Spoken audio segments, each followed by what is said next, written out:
इधर देखो बेटा, अभी अपना जो टॉपिक चल रहा था इसका हमने पार्ट 1 बना दिया था। पार्ट 2 में आप सबसे पहले कोऑर्डिनेशन कंपाउंड के बारे में हम पढ़ रहे थे, कोऑर्डिनेशन केमिस्ट्री यूनिट नेम। अब हम बात करते हैं सबसे पहले लिगैंड की। इस टॉपिक में सबसे पहले लिगैंड होता क्या है? तो लिगैंड वो होते हैं एटम और आयन या मॉलिक्यूल्स जो अपना इलेक्ट्रॉन पेयर डोनेट करते हैं। किसको? सेंट्रल मेटल एटम को। तो मान लें सेंट्रल मेटल एटम जैसे हमारा Ni है और यहां से कोई आयन आया Cn नेगेटिव, तो ये Cn नेगेटिव के पास जो कार्बन के पास या नाइट्रोजन के पास लॉन पेयर होगा वो इसे क्या कर सकता है? डोनेट कर सकता है और बाया कोऑर्डिनेट बॉन्ड के द्वारा वो इससे जुड़ जाएगा, है ना। तो यहां पर अगर अपन बात करें सबसे पहले कि Cn नेगेटिव Ni से जुड़ रहा तो ये लिगैंड है और ये सेंट्रल मेटल एटम या आयन है। तो लिगैंड के बहुत सारे टाइप्स होते हैं। लिगैंड एक नहीं होता, कई प्रकार के लिगैंड होते हैं। पॉजिटिव हो सकता है, निगेटिव हो सकता है, न्यूट्रल हो सकता है, एम्बिडेंटेड हो सकते हैं। आ गया समझ में? तो यहां पर जब हम डिटेल में पढ़ेंगे तो सबसे पहले हम किसको पढ़ेंगे? लिगैंड। अगर आपको लिगैंड नहीं आते हैं तो तीन चीजें हैं। लिगैंड अगर आपको नहीं आते हैं तो आप तो कॉम्प्लेक्स की, एक तो कॉम्प्लेक्स कैसा होगा, पैरामैग्नेटिक होगा या डाईमैग्नेटिक, ये नहीं बता पाओगे, पहली चीज। दूसरी चीज आप IUPAC नेमिंग नहीं बता पाओगे। तीसरी चीज आप ऑक्सीडेशन नंबर निकालना नहीं आएगा आपको, क्योंकि लिगैंड पे पर्टिकुलर चार्ज होता है, वो चार्ज याद होना चाहिए हमें। समझ रहे कि नहीं? तो यहां सबसे पहले मोस्ट इंपॉर्टेंट जो इस लेसन में आपको लगा, हमें लगा, वो हमने कहा लिगैंड को पढ़ेंगे आज हम, ठीक है। तो यहां पर अगर लिगैंड की बात करते हैं तो सबसे पहले अगर लिगैंड को देखें तो लिगैंड क्या होते हैं? Ligand are ions, ligand ions के फॉर्म में हो सकते हैं, और मॉलिक्यूल्स के फॉर्म में हो सकते हैं। क्लियर? लिगैंड्स आर आयंस और मॉलिक्यूल्स दैट बाइंड, जो कि जुड़े होते हैं किससे? To a central metal atom. किससे जुड़े होते हैं? सेंट्रल मेटल एटम से जुड़े होते हैं। वाया किसके द्वारा? डोनेटिंग इलेक्ट्रॉन पेयर के द्वारा। किसके द्वारा? Donating electron pair. अभी हमने यहाँ इलेक्ट्रॉन पेयर बनाया था, हमने बोला था Cl पे नेगेटिव है और Cl नेगेटिव अपना इलेक्ट्रॉन पेयर किसको दे रहा? Ni को। क्लियर? तो इस इलेक्ट्रॉन पेयर के द्वारा ही तो जुड़ा है। जब ये इलेक्ट्रॉन पेयर डोनेट करेगा तो कौन सा बॉन्ड यहाँ क्रिएट हो जाएगा? Coordinate bond. तो इस तरह के कंपाउंड क्या कहलाने लगेंगे? Coordinate compound. इस तरह के कंपाउंड क्या कहलाने लगेंगे? Coordination compound. तो देखो ये लिखा, लिगैंड आर आयंस और molecules that bind to a central metal atom by donating electron pair और कोऑर्डिनेशन बॉन्ड। या तो कोऑर्डिनेशन बॉन्ड के द्वारा जुड़ा होगा या डोनेटिंग इलेक्ट्रॉन पेयर के द्वारा जुड़ा होगा। क्लियर ये चीज? अब बात करते हैं हम टाइप्स ऑफ लिगैंड की। अगर हम बात टाइप्स ऑफ लिगैंड की करें बेटा, तो लिगैंड मेनली कितने तरह के होते हैं? पहले तीन याद करना है। ये डेंटेड, इनकी डेंटेड कंडीशन के आधार पे है, बेसिस पे है। डेंटेड क्या होता? कि वो एक इलेक्ट्रॉन पेयर डोनेट कर रहा तो मोनोडेंटेड, दो इलेक्ट्रॉन पेयर डोनेट कर रहा बाइडेंटेड, दो से ज्यादा कर रहा आगे पॉलीडेंटेड। ठीक है। अब यहां पर हम बात करते हैं मोनोडेंटेड की। तो मोनोडेंटेड में आपके एग्जांपल आते हैं जैसे Cn पे नेगेटिव, Cl पे नेगेटिव, OH पे नेगेटिव, NH3 पे नेगेटिव, H2O पे नेगेटिव। इसके बाद बाइडेंटेड की अगर हम बात करें तो इसमें आता है आपका OX पे 2 नेगेटिव, En, और पॉलीडेंटेड में आता है आपका EDTA। ये तो डेंटेड के बेस पे हमने बांट दिए। इन सबके हम नाम बताएंगे अभी आपको, लेकिन सबसे मेन ये है आगे समझ में कि जो आपके लिगेंड्स होते हैं वो ligands mainly 3 type, negative, positive और न्यूट्रल। ये हमें अच्छे से पता होना चाहिए किस पे चार्ज नहीं होता, किस पे कौन सा चार्ज होता है। आगे समझ में? तो यहां पर अगर अपन बात करें सबसे पहले न्यूट्रल लिगेंड की अगर हम बात करें तो NH3। अब हम एक एक करके इनके नाम बताएंगे आपको, आप अच्छे से नाम सुनोगे और वीडियो देखते जाओगे। जब आप वीडियो देखोगे तो उनके नाम अपने पास नोट कर लोगे, सबके नाम बताएंगे। न्यूट्रल एटम में अगर हम बात करें NH3, इसको बोलते हैं amine. Clear? Amine.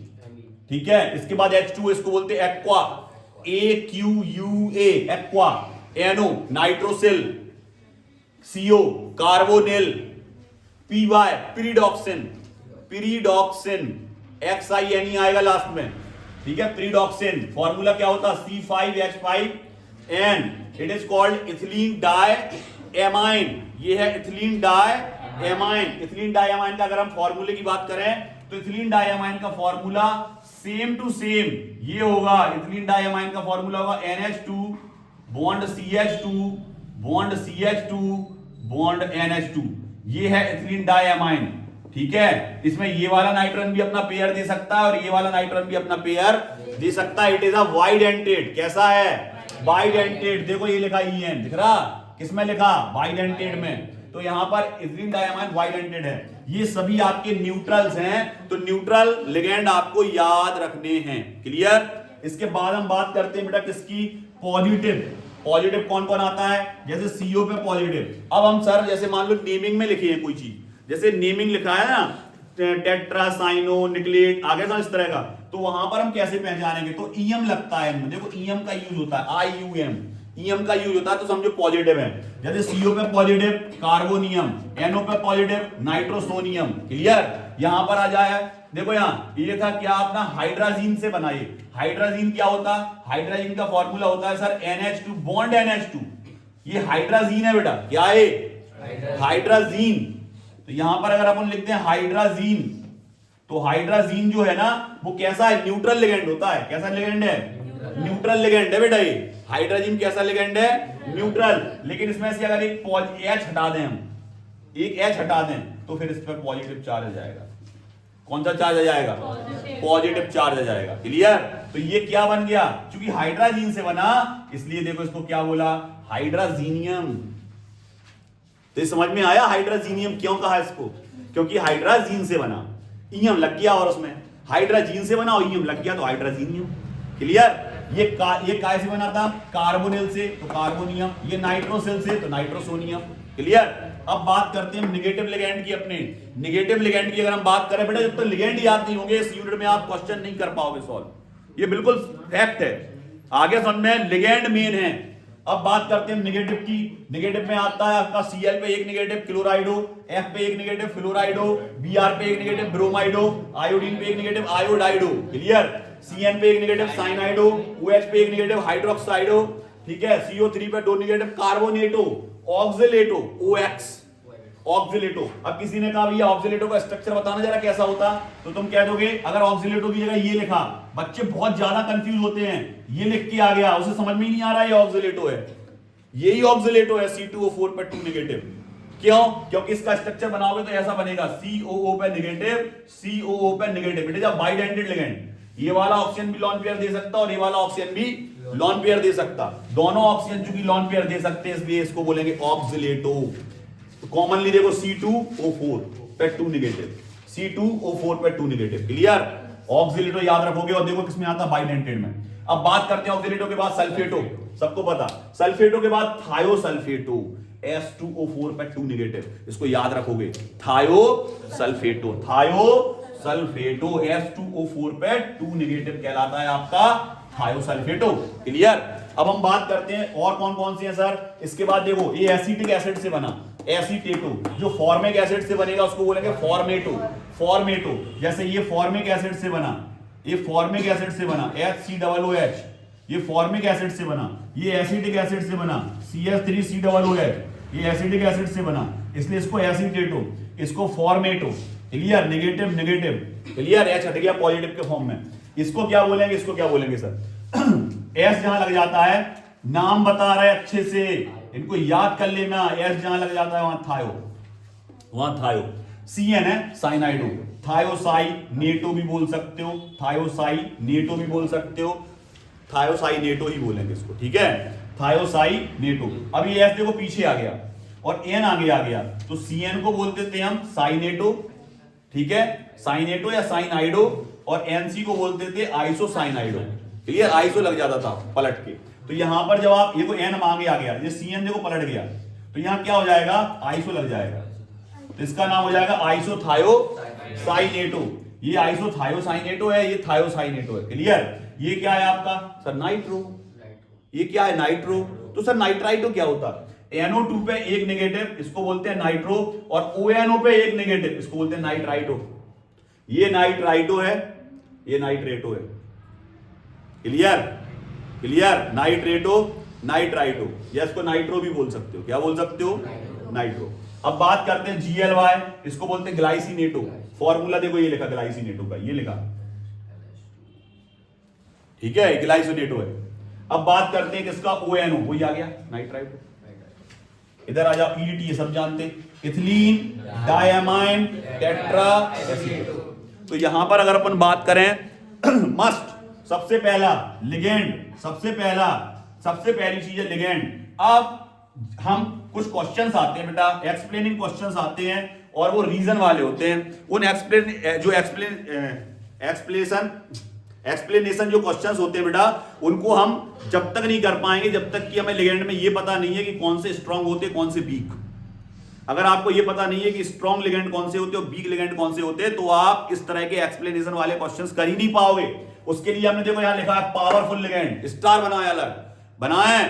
Powerful ligand कौन कौन से होते हैं, ये CN negative, CO, NH3, EN और नाइट्रो। क्लियर। अब पावरफुल लिगेंड की पहचान क्या है, ट्रिक क्या है, तो उसकी बेस्ट ट्रिक है उसकी कि जिसमें कार्बन नाइट्रोजन और फास्फोरस डोनर एटम हो। देने वाला अगर कार्बन है, नाइट्रोजन है, फास्फोरस है, तो इस तरह के जो भी आपके लिगेंड्स होते हैं वो पावरफुल लिगेंड कहलाते हैं। आगे समझ में, पावरफुल लिगेंड का भी आपको पता चलेगा कि पावरफुल लिगेंड क्या करता है कॉम्प्लेक्स के अंदर। क्लियर। तो यहां पर अगर अपन बात करें सबसे पहले पावरफुल लिगेंड की, तो ये याद कर लो, ये सभी पावरफुल लिगेंड है। एक क्वेश्चन आ गया, क्वेश्चन क्या आ गया, वो ये पूछ रहा कि आपके पास दो कंपाउंड लिखे हुए हैं, एक लिखा है FeCN का होल 6 3 नेगेटिव, एक लिखा है FeH2O का होल 6 3 पॉजिटिव। क्लियर। वो ये पूछ रहा है इसमें से पैरामैग्नेटिक और डाईमैग्नेटिक कौन सा है, इसमें पैरामैग्नेटिक कौन सा है और डाईमैग्नेटिक कौन सा है। तो यहां पर अगर अपन बात करें सबसे पहले, तो हमें पता है Fe का जो एटॉमिक नंबर होता है वो होता है 26। सबको पता ना, हमने बोला भी था आपसे 3D 4D 3D सीरीज और 4D सीरीज के एलिमेंट्स और उनके एटॉमिक नंबर बिल्कुल याद हो, मौखिक। किसी ने पूछा एकदम से बताओ भैया निकेल का कितना होता, तुरंत बताना है, कोबाल्ट का कितना होता, तुरंत बताना है। तो यहां पर Fe का 26 एटॉमिक नंबर। अब बात करते हैं इसका इलेक्ट्रॉनिक कॉन्फ़िगरेशन, भी हमने सिखाया है पिछले बैक साइड यूनिट में सिखाया 3D 4D का। तो यही बनेगा AR सबसे पहले 18 तक खत्म, इसके बाद 3D 6, उसके बाद 4s2। क्लियर। अब बात करते हैं हम इसकी, देखो Fe+3 की। Fe+3 की अगर हम बात करें AR, देखो +3, ये +3 कैसे आया ये समझो। CN पे कितना नेगेटिव होता 1, CN पे कितना नेगेटिव होता 1, कितने हैं 6, तो कितने नेगेटिव हुआ 6 नेगेटिव हो गए। ऊपर कितना आया 3, कहां गए 3, कहां गए 3 कैंसिल होगा इससे, 3 इसके पॉजिटिव से क्या हो गए कैंसिल। क्लियर। तो निकल आया तुरंत Fe पे कितना ऑक्सीडेशन नंबर है Fe का 3। क्लियर। तो देखो Fe में तो ये पूरा भर दिया 26 के 6 और F पूरा कंप्लीट। लेकिन जैसे अपन +3 के लिए बनाएंगे यहां से देखो 2 गए 6 में से 5 बचे, 3 निकल गए इलेक्ट्रॉन्स, कितने बचे केवल D में 5, S पूरा खाली, आगे का इसका P वो भी खाली, जो P होगा वो भी खाली। आगे समझ में, देखो नीचे हमने Fe+3 के लिए क्या किया 3D बनाया सबसे पहले 3D में इलेक्ट्रॉन्स कितने थे पहले हम बता दे रहे हैं, ऐसे लो इनको हटाओ, आपको भरना सिखा दे रहा है।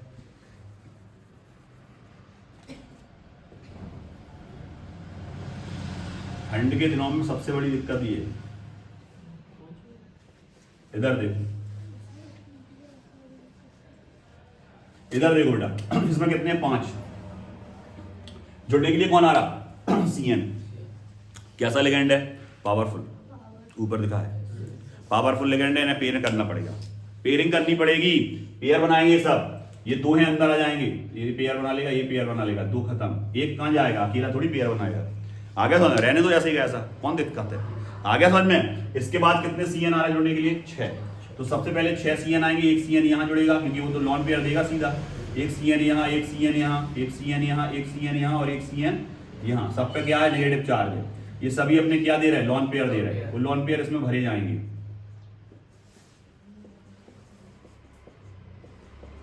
क्लियर।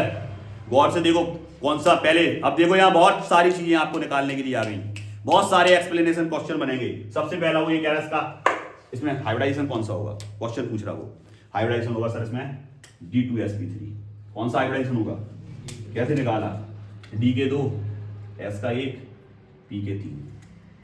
समझना यहां क्वेश्चंस, ये मेन चीजें लिख रहा है। सबसे पहले हाइब्रिडाइजेशन का कौन सा निकला D2sp3, ये हाइब्रिडाइजेशन है, इसमें पहली चीज निकालना आ गया, हाइब्रिडाइजेशन निकालना आ गया, ठीक, वो पूछ रहा इनर ऑर्बिटल कॉम्प्लेक्स है या आउटर ऑर्बिटल कॉम्प्लेक्स है। तो अगर अंदर वाला डी इन्वॉल्वेशन दे रहा तो इनर, बाहर वाला डी इन्वॉल्वेशन दे रहा तो outer. It is the inner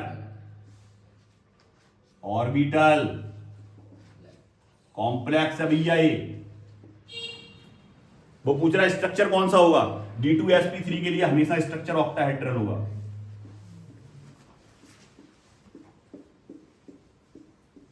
एक बार में खत्म।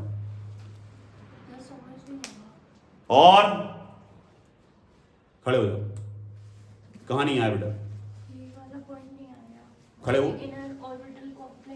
इनर ऑर्बिटल कॉम्प्लेक्स में ये होता है बेटा, पी के बाद डी आएगा, बिल्कुल आएगा सर डी।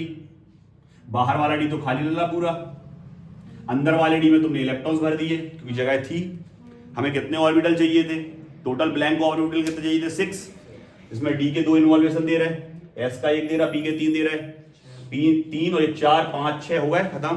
कोई जरूरत ही नहीं उसके अलावा, क्योंकि हमारे पास टोटल लिगेंड कितने हैं 6 ऑर्बिटल मिल गए। तो अंदर वाला डी इन्वॉल्वेशन देगा तो डी पहले लिखा जाएगा, D2 फिर एस फिर P3। क्लियर, बैठो सिट डाउन। इधर देखो जरा, अब हम बात करते हैं इसकी D2sp3 हाइब्रिडाइजेशन की। अगर हम बात करें तो ये कौन सा है, इनर ऑर्बिटल कॉम्प्लेक्स बनाया, ऑक्टाहेड्रल है, D2sp3 है। क्लियर। अब हम बात करते हैं किसकी, नीचे वाले की। इधर देखो जरा गौर से, सेम टू सेम वही है, Fe का होल सिर्फ 3 पॉजिटिव। अब देखो यहां 3 पॉजिटिव है, मतलब इसके भी 3 जाएंगे, इस Fe में भी 3 जाएंगे, क्योंकि H2 तो न्यूट्रल है। ये 3 पॉजिटिव किसके आए, Fe के आए, किसके आए, Fe के आए, क्योंकि Fe का चार्ज यहां आ गया, ये तो न्यूट्रल था। तो 3 पॉजिटिव है तो सेम टू सेम यही बनेगा, नहीं बनेगा सेम टू सेम यही। तो अब इसमें क्या होगा, अब इसको देख लो जरा, लो इसको हटा दे रहा है, इसको हटा दे रहा है, फिर से बना दे रहा है, जिससे आपको अच्छे से समझ में आ जाए। लो पूरा का पूरा वैसे का वैसा देख लो फिर से। इधर देखो जरा, इसमें कितने थे, 1 2 3 4 5 और एक 6, इसमें 2। क्लियर। इस पे कौन सा चार्ज आया, 3, ये 2 गए, खत्म काम इनका। इसके बाद यहां से 1 गया, हाफ फिल्ड हो गया। पेयरिंग देखो ऊपर वाले में हुई थी, इसमें नहीं हो रही। इसमें पेयरिंग क्यों नहीं हो रही, क्योंकि लिगेंड जो है वो स्ट्रॉन्ग नहीं है, तो ये पेयरिंग नहीं कर पाएगा। क्लियर। तो ये पेयरिंग नहीं कर पाएगा तो अब कौन इन्वॉल्वेशन, कहां कौन से ऑर्बिटल इन्वॉल्वेशन देंगे, बाहर वाले। कितने आ रहे जुड़ने के लिए, 6। एक पेयर इसमें भरेगा, एक पेयर इसमें भरेगा, एक पेयर इसमें भरेगा, एक पेयर इसमें भरेगा, एक पेयर इसमें और एक पेयर इसमें। ये सभी कौन दे रहा, H2। ये सभी H2 दे रहे, सभी कौन दे रहा है बेटा, H2 दे रहा है। क्लियर। ध्यान रखना, H2 में H से नहीं बनाना एरो, कहां से बनाना, O से। तो कॉलम थोड़ा बड़े बड़े बनाना, जिससे नीचे H2 लिख पाओ। कॉलम थोड़ा बड़ा बड़ा बनाना, जिससे H2 लिख पाओ, दूसरा H2 लिख पाओ, O से ले जाना है। ठीक है, समझ रहे कि नहीं, ये चीजें ध्यान रखनी है एग्जाम हॉल में, समझ रहे कि नहीं, परीक्षा के समय। क्लियर। अब जल्दी बताओ दोनों कैसे हैं, दोनों पैरामैग्नेटिक है, डाई तो कोई है ही नहीं। इसमें भी देखो एक अनपेयर्ड है, ये पैरामैग्नेटिक है, ये भी पैरामैग्नेटिक है, लेकिन ऊपर वाला कम पैरामैग्नेटिक है, नीचे वाला ज्यादा पैरामैग्नेटिक है, क्योंकि magnetic character number of electrons पे डिपेंड करता है। अनपेयर्ड, किस पे, अनपेयर्ड। यहां पर अनपेयर्ड 5 है, यहां अनपेयर्ड 1 है। क्लियर। अब देखो, लेकिन ये इनर ऑर्बिटल कॉम्प्लेक्स है, इसमें देखो बाहर वाला डी इन्वॉल्वेशन दे रहा है, इट इज कॉल्ड, तो इसका होगा sp3d2 हाइब्रिडाइजेशन। इसमें होगा D2sp3, इसमें sp3d2 बाहर वाला। क्लियर। आया समझ में, ये भी ऑक्टाहेड्रल होगा, ये भी कैसा होगा, क्योंकि हाइब्रिडाइजेशन तो सेम है, अंदर वाला डी भाग रहा है, बाहर वाला डी भाग। क्लियर। इस तरह के एक्सप्लेनेशन क्वेश्चन आते हैं, और ये आप तभी कर पाओगे। अब इसमें पूछे वो कलरलेस कलरफुल, तो दोनों कलरफुल हैं, दोनों कलरफुल हैं, क्योंकि दोनों में अनपेयर्ड इलेक्ट्रॉन। अगर एक में भी पेयर्ड इलेक्ट्रॉन होता तो वो कैसा होता। क्लियर। आ गया समझ में। तो क्या याद करना है सर, ये मस्ट, ये बस, ये आपने याद कर लिए, सब कुछ आ गया। इसके बाद ये, क्योंकि इससे आप पेयरिंग करोगे, अगर ये पता नहीं है पेयरिंग नहीं कर पाओगे। क्लियर। आया समझ में। तो अब जो हमने आपको क्वेश्चन दिया था, अब आप उसको सॉल्व कर पाएंगे। ठीक है।